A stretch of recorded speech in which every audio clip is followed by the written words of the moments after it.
Before we get going, I'll introduce the distinguished guests on our panel, and I'll start with Wayne Southall, who's the factory manager of Horicon Works for John Deere. Wayne, tell us a little bit about yourself and your company.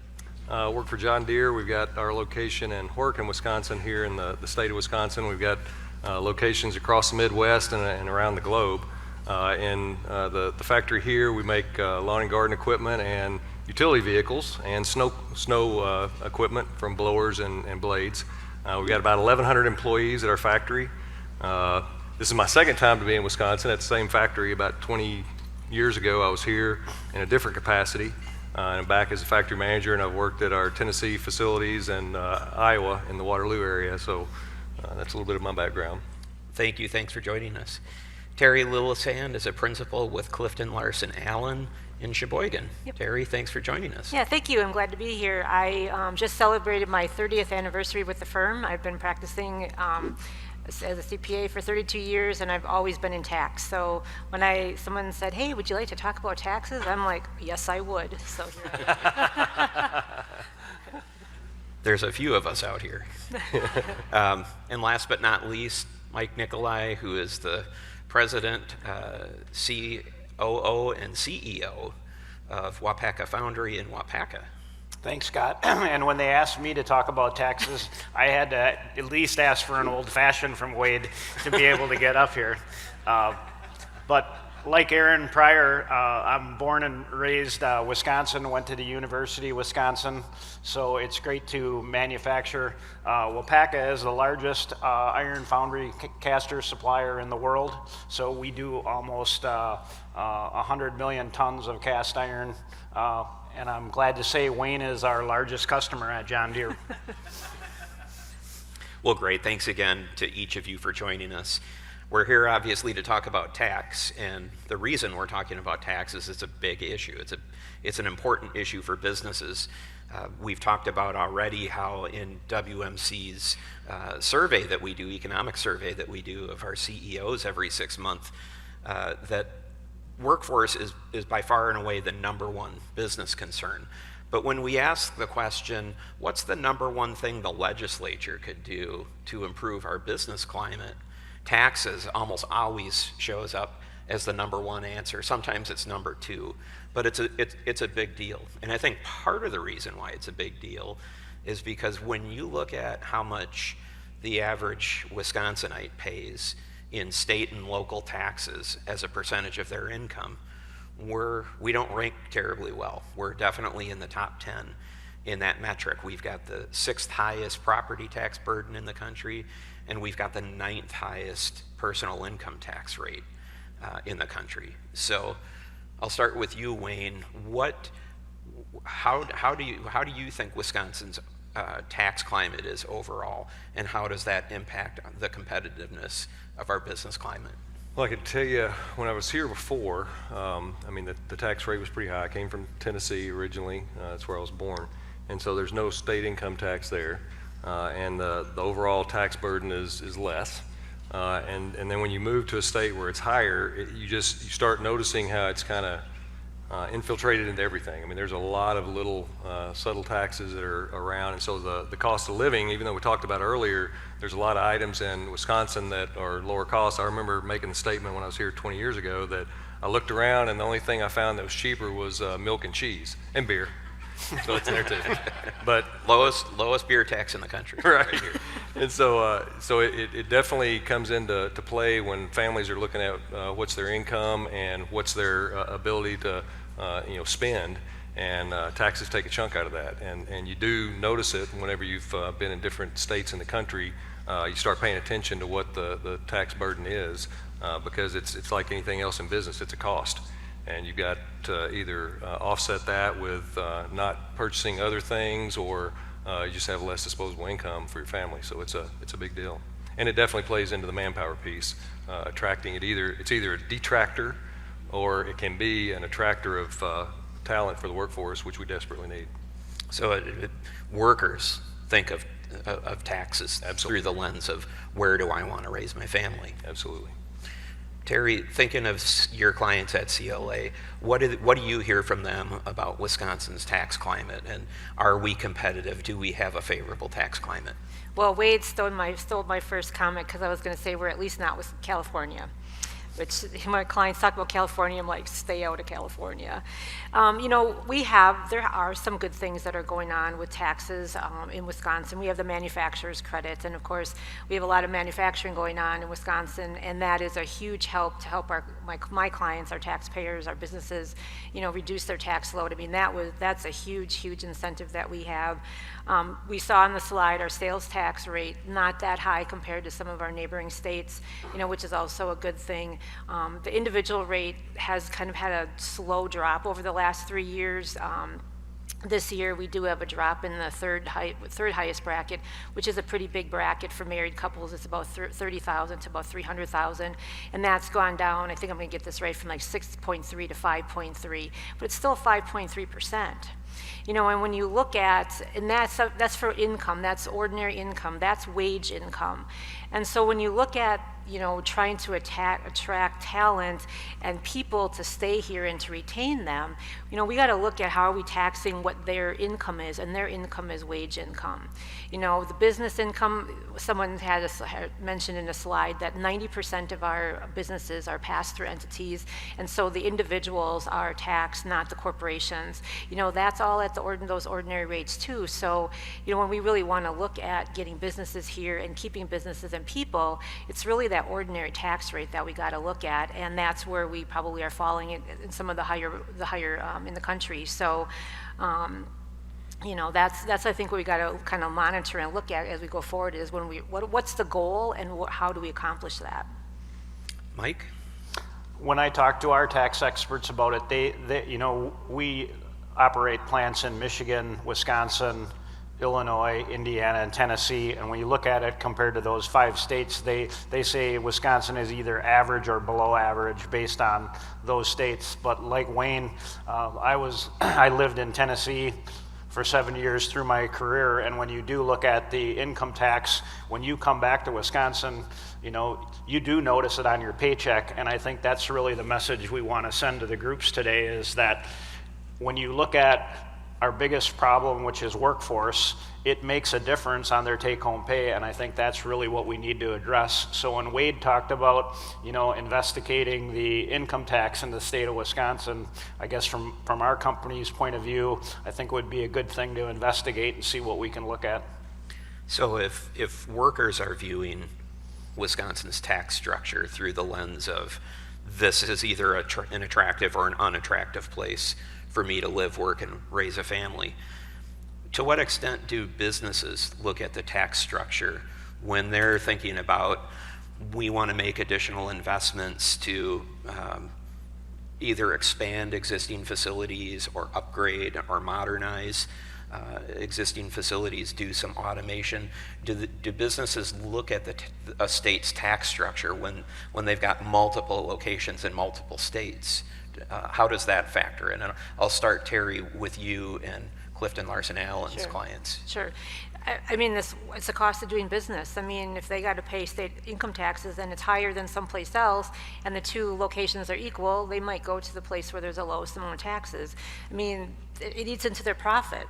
You know, they're not going to, they're in business to make money, and so there's always an analysis being done as to what kind of incentives can they get. I mean, I had a client move. Well, they didn't move. They needed to be closer to one of their customers, so they looked around, and Tennessee, you know, Tennessee, they got a lot of credits. So it's a huge. It factors in for sure at the corporate level, and of course, you know, for the people that are going to work there. Mike? I would reiterate what she said. It's another cost on your business. So when you look at overall investment, you're looking at that total cost. I thought Aaron brought it up, you know, well, when putting it towards a workplace, he said, you know, robotics, there's a place for that, but robotics are expensive. You know, we just look at CNC grinding equipment, which really isn't a big productivity improvement, but people don't like to grind castings anymore. So what we're trying to do is improve our workplace. But if you look at investments like that, one machine is $600,000. So anything that takes away from our investment base does affect our workforce directly. Especially when you might, depending on how our tax laws are written, you may have to pay a personal property tax or a real estate property tax on some of those investments. Wayne, how does Deere look at the deployment of capital? Yeah, basically the same way that was talked about. I mean, it's a piece of the whole equation, and so you've got to look at if there's that additional cost there, what offsets that? And is it capital? Does it mean we can't buy that piece of equipment, or is it we can't hire the number of people we'd like to have because we've got to offset that cost? So it's definitely in the equation at every turn, and we're looking at some of that right now just because we need to expand some of our capacity, but we're all battling for the same workforce, and that was stated earlier as well, and it's true. And so, that's creating conversations inside the company that we don't particularly like at our location, because it is people looking elsewhere because we need to expand, and it's difficult. So it definitely plays into the equations. One of the things, of course, I'm a lobbyist, and so spending a lot of time at the Capitol and talking about tax policy with policymakers. Most politicians don't want to be the one who's raising taxes on workers or families. And so I think often the political temptation is, let's just raise taxes on businesses. Because every business has deep pockets and, a gigantic vault full of gold bricks that, they're hiding from the IRS. So I think the temptation, the political temptation, is let's tax businesses. And I think the general public largely will just sort of nod along approvingly and think, yeah, that's a good idea, because it's not going to come out of my wallet. But I'll go right back to you, Wayne. Is that true? Should the average consumer, the average voter, care about how policymakers tax businesses? Does it affect them? Does it actually affect the average voter? It does in two ways. There's a short-term effect that happens pretty quick because, if you've got a high tax base, now it's a cost to the business, and that's going to have to get offset somewhere. You might find a way to absorb some of it, but a lot of it's going to be passed through in higher product cost, which directly goes to the consumer if you're making consumer-faced product. So that's a short term, so that the consumer pays it anyway. It's an indirect tax to them, but they ultimately pay for it. And then the longer term effect is, like I said a minute ago, if it takes away your capital, the ability to purchase equipment or hire employees, and so you're looking elsewhere, eventually it's less jobs available, less income and potential tax revenue to the state because you shrink instead of grow. So it has a short-term and a long-term impact directly to the consumer. Terry, your thoughts? Yeah, I mean, I do believe that there is a sentiment out in the public, that, ooh, the big bad corporations, but what they're really thinking of is they're thinking of the 70 or 100 corporations that out in Washington, D.C., they're trying to target right now with that 15% minimum tax, but that's not the corporation that really is here in Wisconsin. I mean, these are family-owned companies. Yeah, some of these companies are large, but they're family-owned companies. They care about their employees. They want to stay here.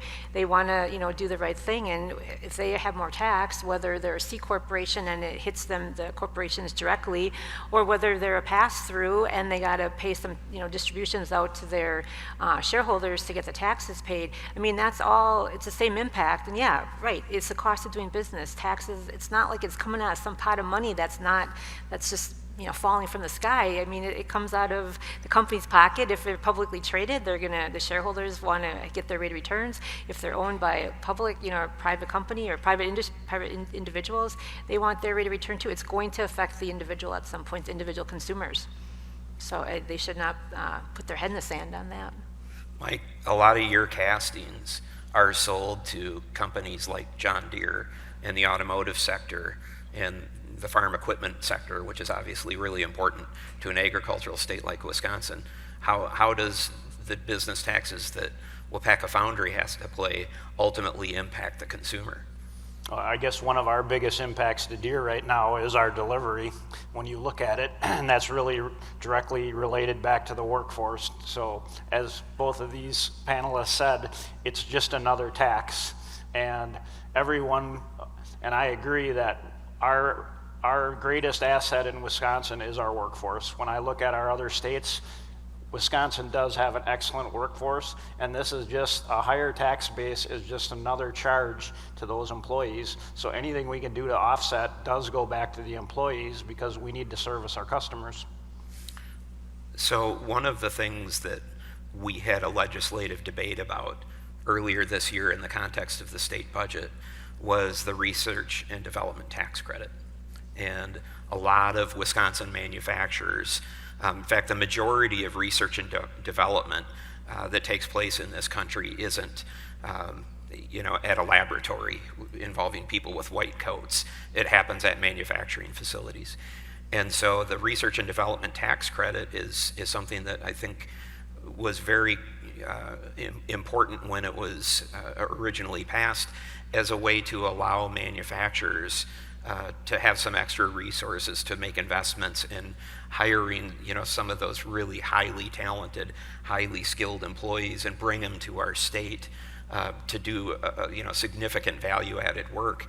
But what has happened over time is we've realized that it's not terribly helpful as a tax credit. So we've taken steps to try and make it more refundable, and it's now, after this budget, 15% of the value of that research and development tax credit is refundable. I'm going to ask you, Mike, what would making the research and development tax credit 100% refundable, like some of our surrounding states like Iowa, what would that do to improve our tax climate for manufacturers? Again, when you look at some of the the workforce that we're trying to address at these meetings, again, that's that technical ability. If we can charge back some of that research and develop tax credit for those people, it's just going to continue to expand that technical population in Wisconsin, which is going to be great for the economy. When our tax guys talk to me about the R&D tax credit, that's the biggest one that really affects us. The manufacturing production credit, we sell our castings generally to other states, so we don't take get a huge advantage of that. But if you look at that credit for smaller businesses, it's huge in the state of Wisconsin, and I'm proud that WMC has been advocating for both of those policies. Terry, your clients at CLA, what would making the R&D tax credit 100% refundable do for them? Because a lot of manufacturers do take the R&D credit, and if they aren't, they probably should. It's maybe one of the things that the state could do is make it a little bit easier to deal with. I mean, it's a complicated thing and a lot of subjectivity, and it gets audited, and it's kind of a pain. But it's a pain to try to get your client what they really deserve. But it would, it's just another credit that would help them reduce their tax burden, and really reward the right kind of activity that we want going on here, Wayne, how would that impact John Deere and Horicon Works? Well, the first thing that popped in my mind was the statement that status quo is not advancement, it's regression. And so if you're not doing research and development to advance your products, then you're really sliding back over time. And that reduces the profit of the company, therefore the jobs and the technology that you can continue to move and advance your products forward. So it's key. It's a big piece of not just trying to maintain a status quo and hope things work out. It's continuing to innovate and bring in new products so that you can advance and you can offset some of the costs that you deal with from a business standpoint. One of the challenges that we've talked about all day is talent attraction, talent recruitment, talent retention, and we've talked about how Wisconsin's a great place to live, work, and raise a family, and we haven't done probably as well of a job as we could have or should have in telling that story, and so it can be difficult to attract somebody who's an engineer or an actuary or has some other special skill to come from another state where they may have earned this advanced degree and come to Wisconsin, particularly to areas of Wisconsin like Horicon or Sheboygan or Wapaka. How does our tax structure or our tax policy, what could we do to make it easier for a business to make that case that, yes, you might have gotten your degree in Arizona or Georgia or some other state that's warmer than Wisconsin, but you should come up here and actually live, work, and raise your family? And I'll start with you, Wayne. I was going to say, I think it starts with what you have to pay to get that talent.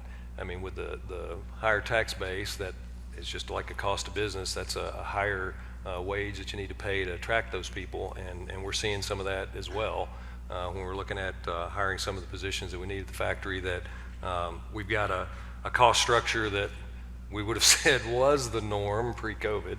That now we've been ratcheting those wages, and at times when we've been hiring, we've had to ratchet them several times to even attract talent. So it's that's part of the tax piece. If that was less, then you could use that as an incentive to pull people without having to maybe ratchet as high as we have for the wages themselves. Terry? Sure. If you're looking at wages and you're looking at families, I mean, you have to think about, well, what's the common characteristics of those families and what kind of tax attributes do they have? Well, they probably have daycare, so should there be additional daycare credits that Wisconsin puts into their tax law? Should there be maybe funding of daycares to help? That was one of the topics I think that was brought up earlier. Should there be funding to help affordable daycare? Looking at the tax rate for wages, I don't know how many years ago it was, 15, 20 years ago. It's been a while, but it's not been forever.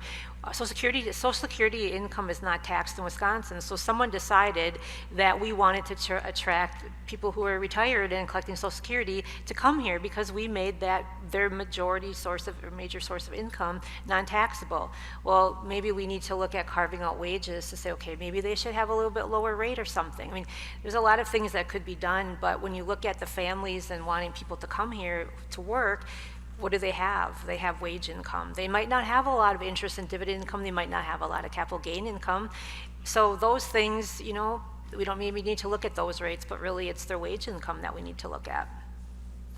Mike? That's kind of the way I would look at it too, because I'll go back to my story when I lived in Tennessee. When I moved back to Wisconsin, when you see that come out of your actual paycheck, it makes a difference. So if I was trying to recruit a new college kid, I would make it very visible to them, hey, this is what you're going to have in this state versus coming to Wisconsin. If we could do something to reform the income tax, I believe it would lead to another selling point for the state. So thinking about things like flattening, and the 2035 report talks about moving to a lower flat tax or perhaps even eliminating the income tax altogether. Would that be a game changer, do you think, from a labor supply standpoint, from a talent attraction standpoint? And I'll start with you, Terry. It would seem like it should be. I mean, if we don't have any income taxes and you're not, having 6 or 7, 5%, whatever the case may be, taken off your paycheck, I mean, you either have more disposable cash to live and do what you want with.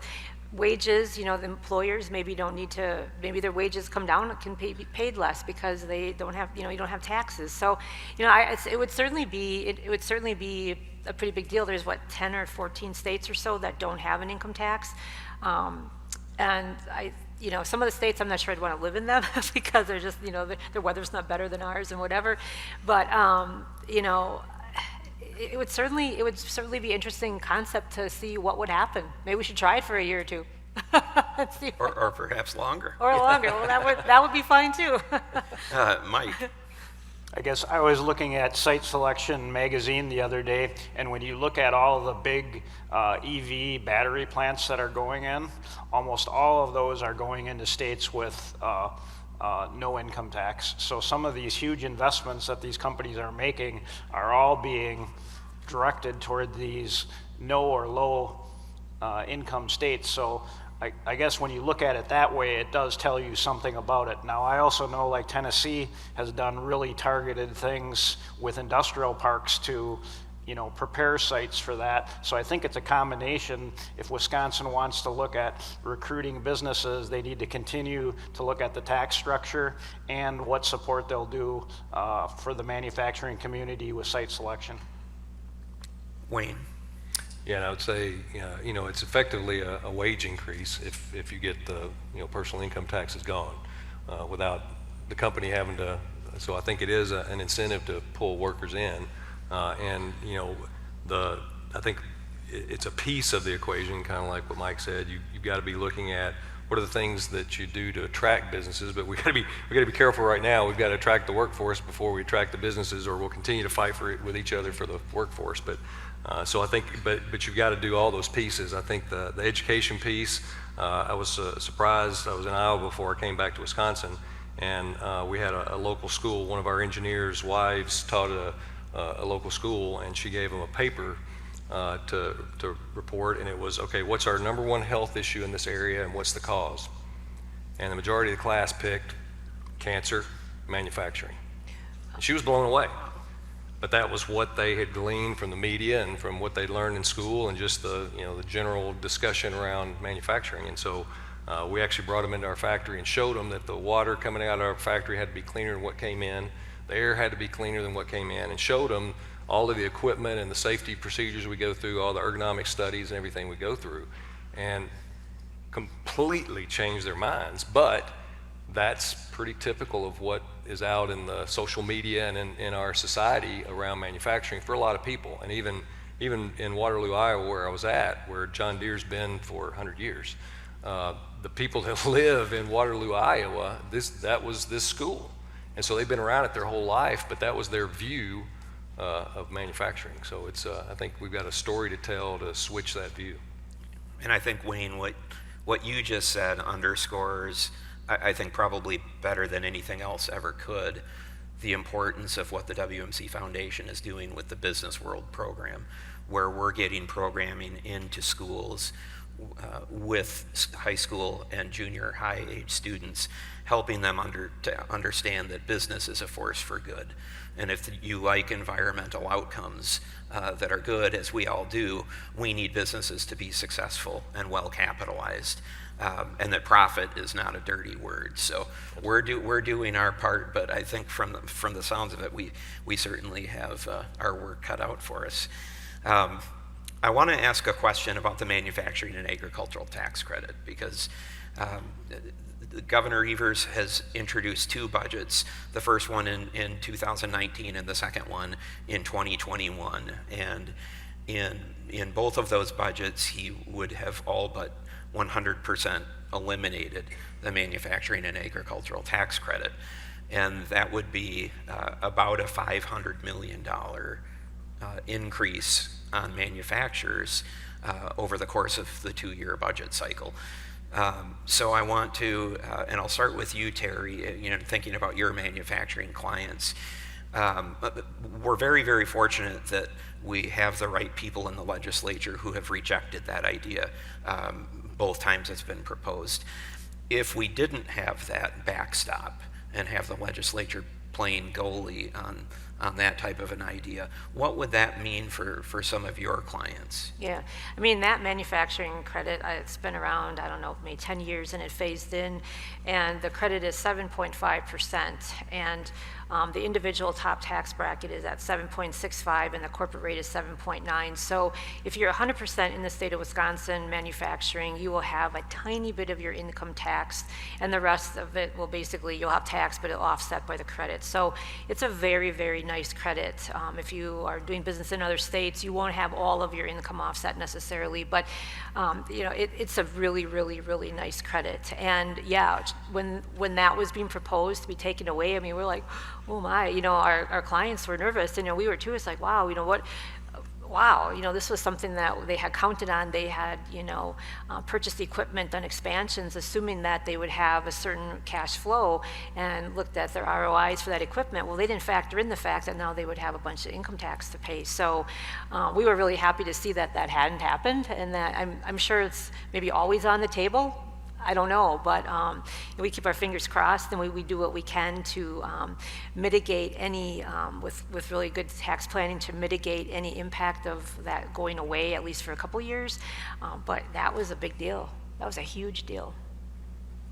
Wayne, I'll ask you next about the impact of eliminating the manufacturing tax credit. Yeah, I agree. It's another one of those cost things that we talked about a minute ago, and so if that comes back into play, then you have to offset that somehow in your business, whether it's through reduced capital, reduced hiring. It's going to come out somewhere. So I think it's important whenever however you stack up the tax base, especially in the environment we're in right now. I mean, the materials are getting more expensive. The logistics to get them to you is getting more expensive. The labor's getting more expensive. So if this kicks in on top of that, it's just stacking that cost up, which is impacting the businesses, and decisions have to be made, and especially when you're looking at, if it's the tax structure that's in a particular state that forces those conversations that nobody wants to have. Well, what about elsewhere? And that's a great point, because the way businesses earn the manufacturing tax credit is based on the amount of and the value of tangible property that you produce here in Wisconsin within our borders. So it's very much an incentive, a financial incentive, a direct financial incentive to produce here, to make things here. We are now, and I'm proud to say this, we have recently overtaken Indiana in terms of the number of manufacturing jobs per capita. We're #1 in the country, and I think that it's not an accident that we've done that, because I think it's owing, at least in part, to some of these types of policy decisions the legislature's made. Mike, I know you talked a little bit about the manufacturing tax credit, and because of the nature of your business that... Yeah, and if you look at it for our business, it's really our suppliers that do, other things for us. Like if you look at our painters, we have a painter in Wapaka that paints probably 80% of their John Deere castings, so they're getting that credit. So again, as Wayne summarized, it's just another cost, so that's going to get passed along if that credit goes away. So I think we're getting close to the end of our time here. So I want to ask a wrap-up question, and I want to ask it from the standpoint of, if we had the majority leader of the state Senate, and we had the Speaker of the State Assembly, and we had the governor in the room with us today, the three most important policymakers in our state, and each of you were allowed to say, okay, this is the tax policy that I want you to enact, and they would sort of grant that wish. What would it be? And Mike, I'll start with you. Yeah, and I'll give you our tax expert's answer to this, because he said that there are provisions in Wisconsin tax law that do not track with the federal laws, and that does require more tax complexity when you look at the state of Wisconsin. So their request would be, is if we can do anything, it would be to track closer to the federal tax laws. So tax simplification. Terry? Well, first I would ask if they could maybe reduce the rate on CPA firms, but I'm sure that will go nowhere. And I'll get that laugh just like you guys laugh. The one thing, I'd probably say two things. One, so we have a pretty good system in place in the state of Wisconsin. So if someone's doing an expansion with equipment or capital, there's job credits. And so sometimes it's based on the capital, sometimes it's based on the number of jobs created. And I get a client right now looking at doing some expansion, and they're very, very nervous about accepting these job credits, because while they know that they can create the jobs, they don't know that they can fulfill them or even sustain their level of employment now. And so they're looking at turning them down. And so maybe it's that we need to look at that. I mean, right now, rewarding job growth, okay, well, that's great, but we don't have the people to fill it. So I think we might need to take a look at that a little bit. And then second of all, if we really truly want to get people here, I think we got to look at, okay, what is the tax cost for them to be working here? And maybe we do need to take a look a bit at the rate or structure of it. We'll see what we can do about the accounting production tax credit. There you go. The accounting firm. See if we can get that in Well, thank you. for you. Wayne? I think for me, it really comes back to what we've talked about this whole time. It's what are the taxes that impact the individual working families? Because that ultimately, if it's a business tax, it's probably going to get passed on to the consumer, which is the individual workers. So anything that directly is a tax on them, that they can get some relief, I think is the area, personal income tax, property taxes, the things that they ultimately pay, I think are the things that should be focused on. Once we get past a workforce shortage, it might be different. But right now, I think that's our key issue, and so we've got to have some way to either get more participation in the state from the people that are already here. I think we need both, and attract more into the state. I think that's a way to do it. I think that's very well said. And Milton Friedman, who's my favorite economist, once famously said that a business has never paid a tax, because every time a tax is levied against a business, it gets passed down to the consumer. So thinking along those lines and what you just said, I think is very prudent. Thank you again to each one of you for participating in the panel and lending us your expertise. Thanks for joining us, and thank you to all of you.